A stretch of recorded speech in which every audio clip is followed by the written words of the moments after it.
So hello guys, welcome back to my YouTube channel. So आज का video related है काफ़ी सारे लोग यूके छोड़ के जा रहे हैं back to their own country. अब क्यों ऐसा हो रहा है, क्या प्रॉपर रीजंस है उसके, और उसमें भी स्पेसिफिकली स्टूडेंट्स भी जा रहे हैं और नॉट इवन स्टूडेंट्स के साथ ही साथ जो लोग यहाँ पे वेल सेटल्ड हैं वो लोग भी जाने का सोच रहे हैं। सो देर आर मल्टीपल रीजंस उसके लिए, और क्यों ये सब हो रहा है सारी चीज़ें डिस्कस करेंगे। So before starting this video, if you are new to this channel, please like and subscribe the channel and let's get start the video. So total मैंने 5 से 6 रीजन आइडेंटिफाई किए हैं और उसमें सबसे पहले है एनएचएस। एनएचएस मतलब हेल्थ केयर सर्विसेज। अब यहाँ पे एनएचएस की जो हेल्थ केयर सर्विसेज है बहुत ही खराब है। लेट्स से आप स्टूडेंट्स पे यहाँ पे आए हो तो लाखों रुपया पे करके आते हो यहाँ पे। अब इतना सारा पे करने के बाद भी अगर आपको सर्विसेज अच्छी नहीं मिलती है तो प्रॉब्लम होती है। इवन मैं कंपेयर करूँ इंडिया से डायरेक्टली, तो इंडिया में अगर आप बीमार पड़ते हो, कोई भी दिक्कत होती है तो आप स्ट्रेट अवे कोई भी हॉस्पिटल जा सकते हो, प्राइवेट हो या फिर गवर्नमेंट हो, एन नंबर ऑफ ऑप्शंस होते हैं। इवन कोई भी दवाई लेनी है, कुछ भी होती है, आप मेडिकल गए, निकल गए और आपको मिल जाएगी। यहाँ पे ये प्रॉब्लम है कि चलो नॉर्मल दवाइयाँ तो मिल जाएगी, बट प्रॉब्लम यह है कि इतना सारा पैसा पे करने के बाद भी आपको अगर हॉस्पिटल में जाना है तो अपॉइंटमेंट के लिए महीनों लग जाता है। समटाइम्स ऐसा होता है आपको अगर कोई दिक्कत है और दिक्कत में मतलब कोई भी बीमारी हो गई या कुछ भी हो गया, आप अपॉइंटमेंट लेने जाओगे, अपॉइंटमेंट मिलेगी तब तक तो आप ठीक भी हो जाओगे। तो ये सारी प्रॉब्लम है। उससे भी ज़्यादा ये है कि अगर कोई इमरजेंसी आ गई, इमरजेंसी में मैं कितनी बार गया हूँ यहाँ पे, इमरजेंसी में ये लोग 5-5, 6-6 घंटे तक वेट करवाते हैं। अगर मॉर्निंग में 8 o'clock भी चले गए तो भी 4-5 घंटे तक वेट करना पड़ता है, तब जाके नंबर आता है, तब जाके वो लोग ट्रीटमेंट देते हैं। अब उसमें भी देयर आर पॉसिबिलिटी कैसे ट्रीटमेंट मिलती है वो कोई गॉड नोज। अब उसमें लास्ट टाइम मेरे सामने प्रैक्टिकल एग्जाम्पल था, जब मैं गया था इमरजेंसी सर्विसेज में, मैं खुद भी 4-5 घंटे बैठा था। सेम टाइम एक बच्चा था, उसको भी पैर में कुछ लगी होगी स्कूल के दौरान में, और वो इंडियन लोग ही थे। उन लोगों को भी 5 से 6 घंटे बैठना पड़ा था, लास्ट में जाके तब जाके नंबर आया था। तो मतलब ये समझ लो कि इमरजेंसी में कुछ लगी है, कुछ भी प्रॉब्लम है, तब भी नंबर नहीं आता है। अब काफी लोग ऐसा भी बोलेंगे कि यार एम्बुलेंस वगैरह भी तो है, एम्बुलेंस सर्विसेज भी तो यहाँ पे है, बट एम्बुलेंस तब ही आएगी जब थोड़ी लाइफ थ्रेटनिंग प्रॉब्लम है, जब एक्स्ट्रा नेक्स्ट लेवल का कुछ प्रॉब्लम है, आप मर रहे हो, तभी जाके एम्बुलेंस आएगी। तो दैट मीन्स आपके लिए जो एम्बुलेंस भी है वो भी एक एकदम एंड स्टेज पे हो तब जाके आएगी। उससे पहले तो आपको इमरजेंसी सर्विसेज में जाना पड़ेगा और वहां पे इतना सारा वर्ष लगेगा। सो ये एक वन ऑफ द रीजन हो सकता है, बिकॉज यहाँ पे इतना सारा पैसा अर्न करने के बाद भी अगर आप देखने जाओ, अगर मेन प्रायोरिटी हेल्थ होती है, सब लोग को होता है कि यार हेल्थ सही है तो सब कुछ सही है। अब हेल्थ के लिए ही आपको हेल्थ सर्विसेज नहीं मिलेगी इतने सारे पैसे पे करने के बाद भी, तो फिर कौन बंदा यहाँ पे रहने का थोड़ा सोचेगा। क्योंकि इन फ्यूचर, अभी तो चलो आप सोच लो कि स्टूडेंट हो या फिर यंग हो तो आप अपने चला लिया ये सब। इन फ्यूचर आप अगर यहाँ पे रहते हो 5 years 10 years के डाउन द लाइन, आप देखते हो पेरेंट्स कभी आते हैं या कोई भी तरीके से, कुछ भी तरीके से आप सोच रहे हो यहाँ पे फ्यूचर बिताने के लिए, आप ओल्ड होते हो तब भी, तो काफ़ी सारी चीज़ें ये चीज़ों में प्रॉब्लम आती है हेल्थ के रिलेटेड। सो जैसे जैसे एज बढ़ेगी उसमें हेल्थ के लिए भी आपको ध्यान रखना ही पड़ेगा, और यहाँ पे हेल्थ सर्विसेज इतने खराब होने की वजह से ऑब्वियसली फिर दिक्कत आएगी। आप अगर खुद से गूगल भी करोगे तो भी पता चल जाएगा कि एनएचएस सर्विसेज का क्या हालत है अभी यूके में। सो ये एक one of the top reason हो सकता है। दूसरा वन ऑफ द रीज़न है कल्चरल डिफरेंसेस और सेफ्टी। वाई कल्चरल डिफरेंसेस, यहाँ पे ऑब्वियसली वेस्टर्न कंट्री है तो कल्चर थोड़ा डिफरेंस रहेगा ही रहेगा। आप जब तक यंग हो, जब स्टूडेंट पे आए हो, तब तक कोई दिक्कत नहीं है, तब तक आप कोप अप भी करोगे, सब कुछ सही भी लगेगा। बट जैसे जैसे एज जाएगी, जैसे जैसे आप सेटल डाउन हो गए यहाँ पे, फिर आपके पेरेंट्स आएंगे या कोई भी आएगा, या फिर आप किसी के भी साथ रहते हो यहाँ पे, सो जो कल्चरल डिफरेंस आता है वो अनकंफर्टेबल रहता है, आपको मज़ा नहीं आएगी यहाँ पे रहने में। और उसके साथ ही साथ सेफ्टी इन टर्म्स ऑफ यहाँ पे थोड़ा सेफ्टी वाइज तो प्रॉब्लम होता ही है। सो सेफ्टी के लिए मैं सीधा कंपेयर कर रहा हूँ, मैं जहाँ पे रहता हूँ वहाँ से, वहाँ के हिसाब से सेफ्टी यहाँ पे ना के बराबर है, बिकॉज ऑब्वियसली सो यहाँ पे अल्कोहल का कंजम्पशन बहुत ही ज़्यादा होता है। तो जब भी यहाँ पे अल्कोहल का कंजम्पशन ज़्यादा होगा तो ऑब्वियसली सेफ्टी का मैटर होगा। उसके साथ ही साथ ड्रग्स वगैरह, वीड वगैरह सब कुछ इलीगल होने के बाद भी ओपनली बिकते भी है और लोग लेते भी है। अब ये सारी चीज़ें क्या करता है, फिर ऑब्वियसली ये सब चीज़ें होगी, कोई ड्रंक पर्सन है, कुछ भी है, तो आप अगर भले सिटी सेंटर में भी घूम रहे हो, कोई भी कहीं पे भी घूम रहे हो, तो कोई भी चीज़ होने के चांसेस है, बिकॉज ड्रंक मैन का कोई भरोसा नहीं हो सकता। इवन रिसेंटली काफ़ी सारे ऐसे किस्से भी हुए मेरे ही फ्रेंड्स के साथ के, मतलब किसी ने परेशान कर दिया या फिर मोबाइल लेके स्नैच करके भागने की कोशिश करी, ये सब चीज़ें भी होती है। तो ये सब चीज़ें ध्यान रखनी पड़ती है। बट इन टर्म्स ऑफ आप जब स्टूडेंट पे आए हो तब थोड़ा बहुत आप ये कॉम्प्रोमाइज़ कर लेते हो या फिर फ्लेक्सिबल हो जाते हो या फिर ट्राई करते हो कि बोलो ठीक है इग्नोर करने का। बट जब आप सेटल डाउन के फेज पे जाते हो, जब आप फ्यूचर सोचते हो, तो ये थोड़ी दिक्कत आती है क्योंकि आप थोड़ा ओल्ड हो गए, फिर उसके बाद ये सब चीज़ें होगी तो आपको मज़ा नहीं आएगा कंपेयर टू इंडिया या फिर आपकी होम कंट्री।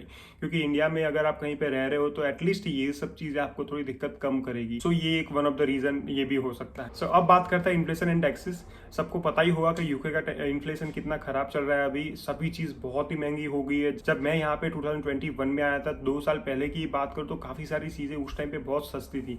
फ्लैट से लेके नॉर्मल ग्रोसरी से लेके सारी A to Z चीज़ें, मतलब पेट्रोल वगैरह एवरीथिंग, सारी चीज़ें मतलब नॉमिनल रेट्स पे मिलती थी उस टाइम पे। और अभी देखने आओ तो मेजोरिटी चीज़ें मतलब 10%, 20%, 30%, ये तो नॉर्मल चीज़ें की बात कर रहा हूँ। बट काफ़ी सारी चीज़ें ऐसी है कि डबलअप हो गए हैं प्राइस। मतलब डबलअप मतलब बहुत ज़्यादा ही हो गया। जो बजट मैं सोच के रखा था कि भाई मेरा ग्रोसरी का बजट इतना होना चाहिए, वो आधे ज़्यादा डबल हो गया है। सो ये डबल होने के सेम टाइम सैलरी इतनी नहीं बढ़ी है। सैलरी इन टर्म्स ऑफ यहाँ पे मिनिमम वेज इतने नहीं बढ़े हैं। नो डाउट अभी रिसेंटली बढ़े हैं, बट उसके कंपेयर टू बहुत ही कम बढ़े हैं।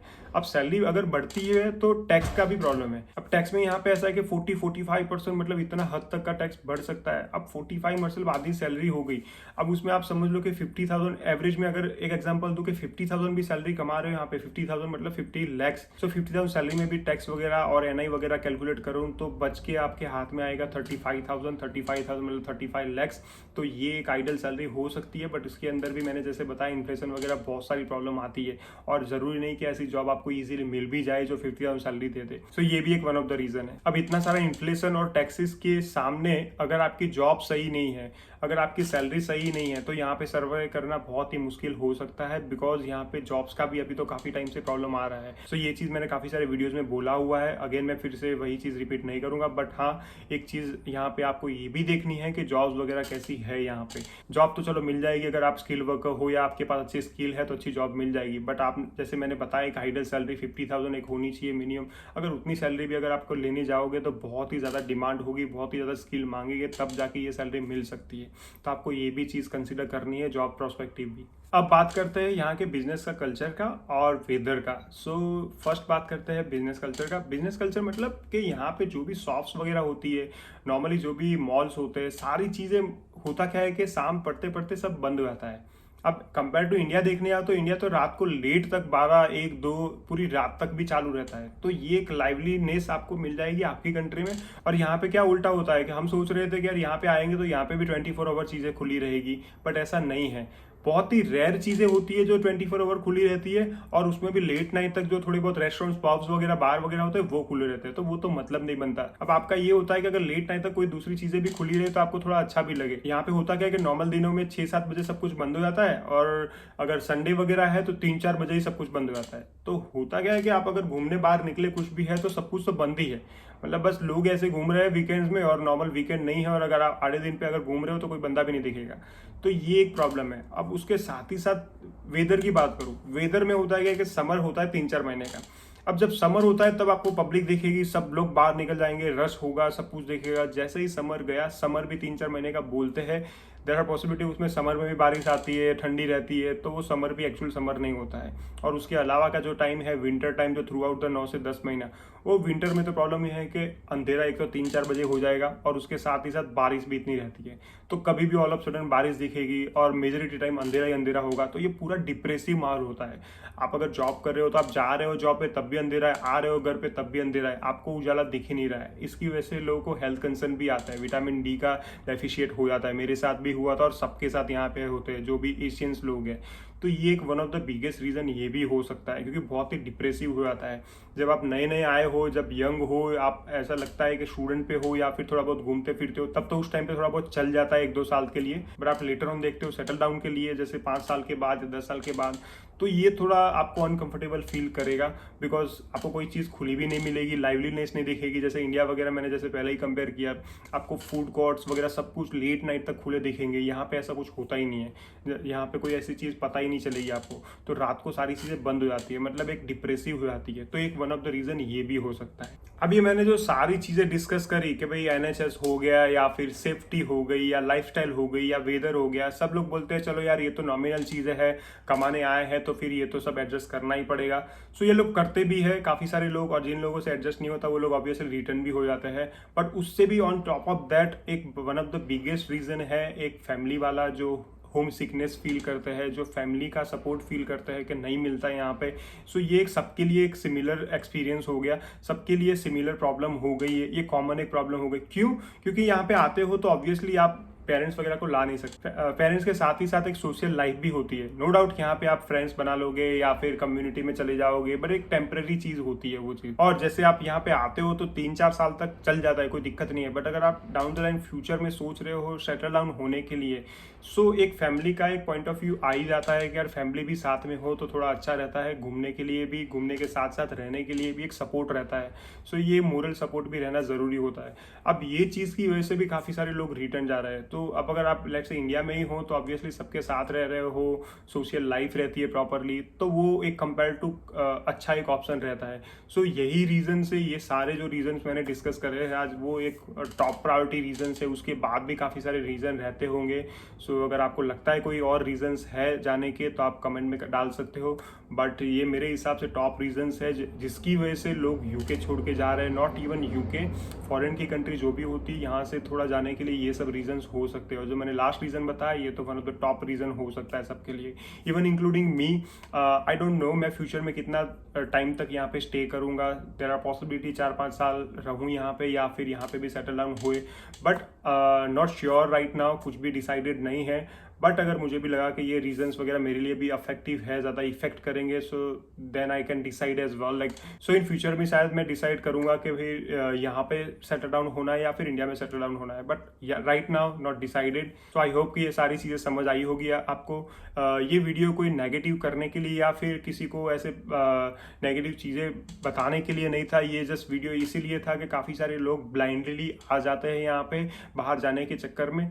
तो काफ़ी सारी चीज़ें ये सब फैक्टर्स भी आपको ध्यान रखने पड़ेंगे। अगर आपको लगता है कि ये सब फैक्टर्स में आप फिट हो रहे हो और आपको लगता है कि यार ये सब चीज़ें भी कंसिडर करनी है, तो आप यहाँ पे आने के पहले एक बार सोच सकते हो। सो आई होप कि ये वीडियो पसंद आया होगा। वीडियो पसंद आया है तो please like and subscribe the channel and thank you.